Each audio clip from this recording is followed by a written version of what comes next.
Well, after a long hiatus from editing, I am back, and today we are headed to Postojna Cave, one of the largest cave systems in all of Europe. We'll take a tram down into the depths of the cave, we'll then get out, walk around, and then we'll send a postcard from a surprise spot. After that, we head next door to learn about Slovenia's communist past while they were part of Yugoslavia. And then we'll drive back to Ljubljana to explore Ljubljana Castle, the heights, see the views, and then come back down to the city. And then we'll take off and take a look at the United Buddy Bears exhibition, which has almost 150 bears celebrating world peace. And of course, we'll take in some local fare, so stay tuned as we jump on in. This is day 5 of our Euro vlog. Hey travelers, that's me, Brian, also known as the OCD Traveler. And that's my beautiful daughter, Maddie. As you can probably tell, Maddie just graduated from high school. And before she leaves me forever, we decided to take an epic trip. Only backpacks, 14 days, 7 countries, traveling Europe, and you're invited. So let's go! This is day 5, Postojna Cave and Ljubljana. Good morning, welcome to day number 5. We are in Ljubljana. We're in Ljubljana, Slovenia. Let's look at the outside today. You can see the river down there. We are headed to, I think, Postojna Caves, something like that. Caves are about 40 minutes away, so we're going to head out. We're going to go through our 7-feature lock system at our Airbnb, which you don't need to hear all this. I'm going to speed it up, but I'm whining about how long it takes to lock up our Airbnb, and then I'm also showing off the Tortuga Daypack Pro. This was a bag Tortuga gave me to test out in Europe. I'll go ahead and link the video review above. Well, I didn't exactly love our Airbnb. It was complicated to get in and out of, but you could not beat the location which you're about to see.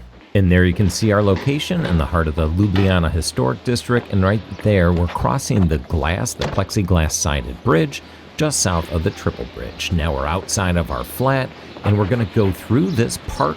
Underneath this park is actually the underground parking that's included with our room. I think it was €10, so not exactly included. There is some sort of a festival going on, so I'll speed this up and we'll get to our car. Now, we rented an Audi Fastback. It just cost less than $200 for the 2 days that we used it.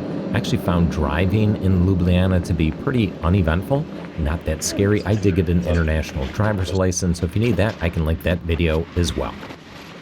And we arrived at Postojna Cave right around 9:55. Now, you're technically supposed to be in line. It says 30 minutes prior. What I will tell you is right off the bat, it was cold. Quite a bit chillier than the very hot Ljubljana, probably because of the elevation. But here's a look at where we started. We parked just to the bottom left of that circle. And then we had to travel up to that number 1 area. And then keep this in mind because the Hotel Jama, which we'll go through later, is up there at number 5. Next, let me give you a little look at what our tickets looked like. As you can see, these tickets cost us $39.90 for the adult. That was me. It included both an entrance of the cave, the train ride in, as well as a tour through the secret rooms at Hotel Jama. And we actually had 4 total tickets, 2 for my daughter, 2 for me. We were able to print those at home, and soon we were traveling through Postojna Park, getting to the entrance to the cave. I will say the grounds of Postojna Cave Park were very nice. There were vendors serving both food as well as selling souvenirs, but I can't stress enough that this is not a warm area. Bring a jacket. Here in the distance, you can see Hotel Jama. We'll talk more about that later. And then the lead up, this long staircase, this nice sign, you are headed into Postojna Cave. There are the lines. Now you're going to line up by different languages as well as your time. We pointed out the fact that we were 10:15. We got in line for the English-speaking tour after showing our tickets. That's okay. 4? Do you have one more? Just 2. 2. Okay, then I'll just start. English. Yeah. Did I mention it was cold? As I looked for the sign for English, you can just feel the colder temperatures blowing out of the cave, so make sure you take something. But again, through the turnstiles, then we're in this interior of the building. Now we're going to line up to get into the mine carts, the little trains that will take you deep into Postojna Caves. They're loud and they're squeaky, but at least you don't have to walk all the way down. And here we are. Maddie, are you excited to go on the cave train? Yeah. What would you say the temperature is in here? 58? I was going to say 65. 65? Just chilly. All right, let's see. Look, I don't think it was 65 degrees. It felt more like 55, but after a quick selfie, here we are on our way to Postojna Caves. Now, the ride down to Postojna Cave was cool. Both visually, it was really cool to see all the stalactites and stalagmites. I still don't remember the difference between those, and cool temperature-wise. Think 50, 55 degrees, regardless of the time of year. Remember, it was over 80 degrees down in Ljubljana. It was cool in the cave, so take a jacket with you. But after about 10 or 12 minutes of listening to that squeaky rail car, we finally made it to the base of the foot tour for Postojna Caves.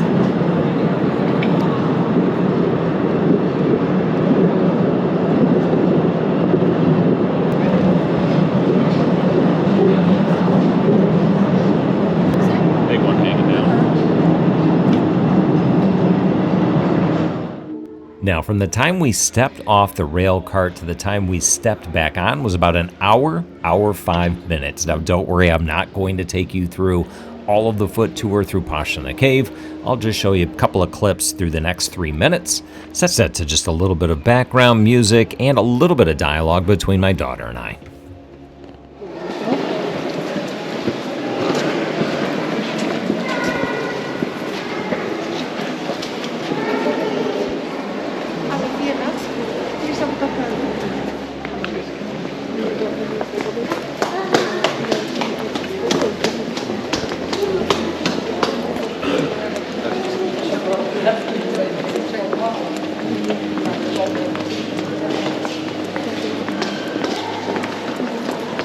On the Great Mountain, cut the stone. Brought them all the way to here, to the Great Mountain, and when the cave was opened up for tourism, about a year later, in 1819, the very first stores also ended right over here. The Russian Bridge.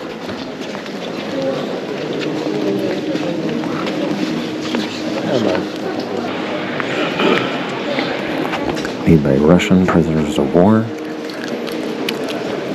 We're going into the new tunnel, discovered 70 years later.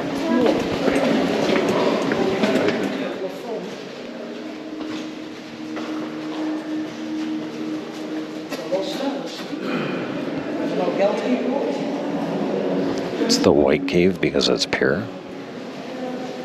The spaghetti, they said, was very fragile and hollow in the center. Gets into red because of the iron. And then Now, after about an hour, the guided foot portion of the tour came to a conclusion. Up ahead next, you're going to see these glass structures that included restrooms. Now, my daughter and I both gladly paid the €1 to use the restroom. They asked you to try to hold it because it's ecologically difficult to maintain a restroom there, but after an hour and 50-degree temperatures, we had to go. And then next door to that was a souvenir stand. It was really cool because you could buy and send a postcard that would be postmarked from Postojna Caves. So we did that, sent it home to our family, but really cool opportunity to do something just a little bit different. Okay, for our next postcard. Hey guys, have to make this fast. We're on a cave tour. This is the world's only cave post office. Love you, Maddie and Brian.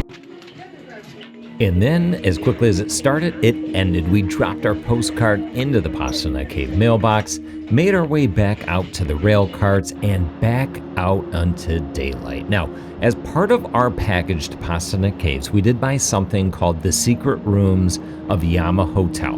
The Jama Hotel is located just adjacent to the caves themselves, so maybe a 5-minute walk, and I didn't really know what to expect. After all, I'm leaving a cave, but the hotel was pretty swanky looking. But the Hotel Jama is not a typical hotel because it has secret rooms that date back to the former Yugoslavia. It's where their secret police set up their headquarters, where they broke into phone lines and could spy on diplomats. I'm not going to show you the rooms in detail. They ask you not to because it's kind of like an escape room, plus a historical tour, plus a scavenger hunt, but really, really cool. So let me show you the entrance of the hotel, and I'll be quiet for just a second as I go to the front desk and check in for the tour. It takes about 1 hour. Okay. Just 2. Yep. in English. English, please. You're given little handheld audio devices. You will go from point to point, It'll direct you. You kind of solve a clue or two, and then you're on to the next rooms. Again, I'm not going to show you everything to keep the surprise Taking going. photos, filming, copying the texts, or touching the exhibits is strictly forbidden. The cave was fine, but I really enjoyed the Hotel Yama. $77.30 was what it cost us altogether. Now, in the end, we stopped for lunch at a Hofer, a local Aldi store, just to get some pastries, and then headed back to Ljubljana, where we're going to walk up and tour Ljubljana Castle. Ljubljana is probably one of the most walkable cities in Europe, and Ljubljana Grad, the castle, is no exception. There's a path that leads you directly from the downtown area up to the castle. It does warn that it's about 10 to 20 minutes, and that's right on track because it took us 15 minutes. Here's just some video of us walking up. Now, this isn't for the faint of heart. There's definitely some drop-offs. There's some pretty steep paths. There's some graffiti, but all in all, it was a really nice walk, as you're about to see here. I'll shut up so you can enjoy. That's probably the way back down.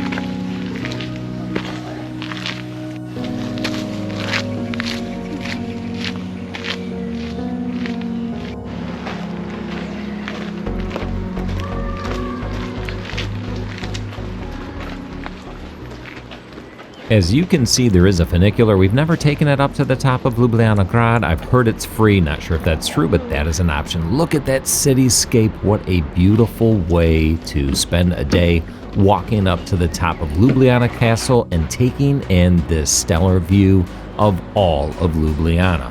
But now that we're done on the outside of the castle walls, let's go inside.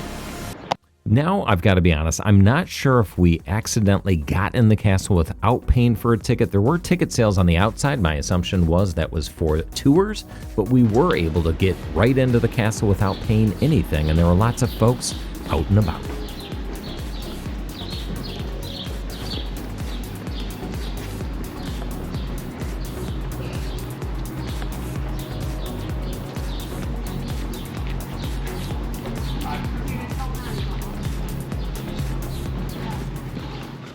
And gone were the 55-degree temperatures we experienced at Postojna as we got into Ljubljana Grad. It was in the mid to high 80s. Lots of folks were out enjoying the day. The castle grounds were really cool. You have a little bit of old, a little bit of the new. We actually saw a Michelin star restaurant inside the castle. Reservations were available. They had a fixed price menu that was reasonable. I think it was like 60 euros, which for a Michelin star restaurant is very reasonable. Couldn't talk my daughter into going there, but we did go around. They had wine tastings. There were a cafe. You could get snacks, but just a beautiful way to spend an afternoon. A little bit next, you'll see that we're looking at a cannon. So some of the artifacts that were around there. So clearly, if you paid for the audio tour, it would have given you a lot more information about this rifled barrel cannon, for example, but still, fun way to spend the afternoon.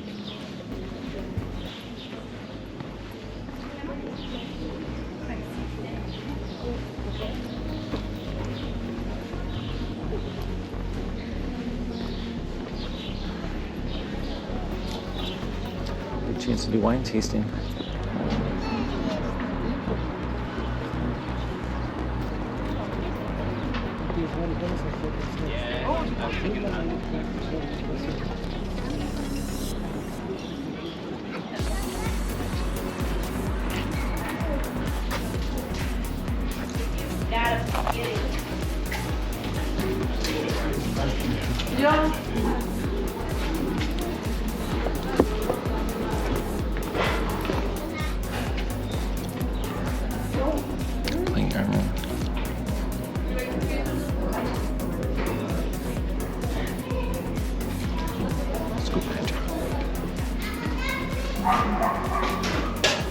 The shield No, this jacket.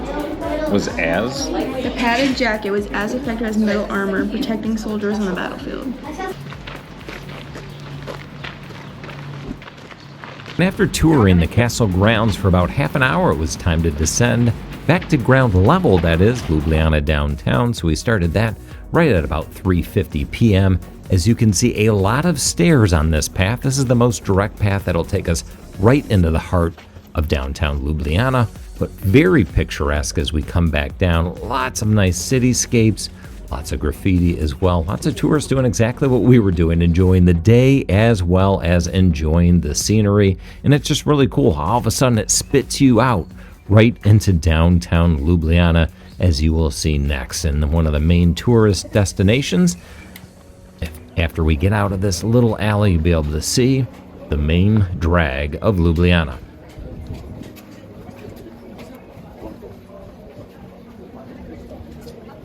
Had to take some video of this. This guy wanted nothing to do with me videotaping this little piece of ingenuity, so I quickly had to stop.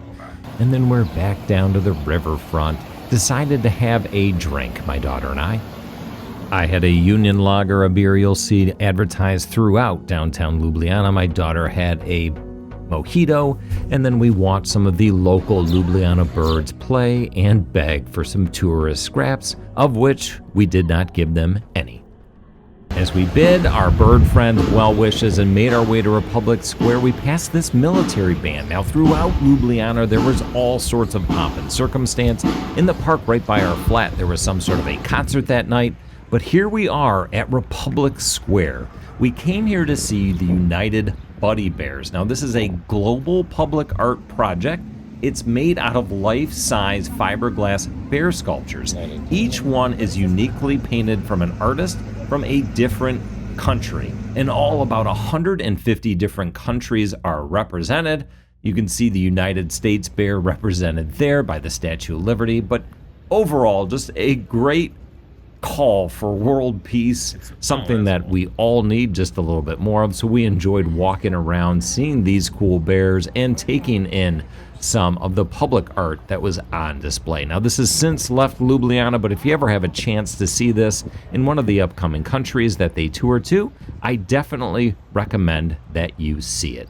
There's going to be a placard coming up here next, which talks about the art of tolerance and the reasons why the International Buddy Bear Project was eventually launched and why it still tours to this very day. Well, after saying goodbye to our bird friends and our bear friends, we decided to go back to our flat to figure out where we wanted to have dinner. Here's a look at the festival going on right outside our apartment. We knew we were going to get gelato, weren't sure what we were going to eat, so we ended up going to a place called Postojna, if I'm saying that close to right. They have a big sausage hanging from the sign in the main strip of Ljubljana. There's some of the delicious sausage. The mustard horseradish was awesome, as was the bread. We also got this pastry called a strukel or something like that, almost like a pierogi, but it had both savory and sweet fillings. Didn't necessarily love that, but the sausage, the mustard, horseradish were great. There's a couple of pictures of downtown Ljubljana just looking great in all its splendor. As I think back to my time in Europe, I love Ljubljana. I could see myself getting an apartment there, but let's take a listen to the bells tolling in the distance.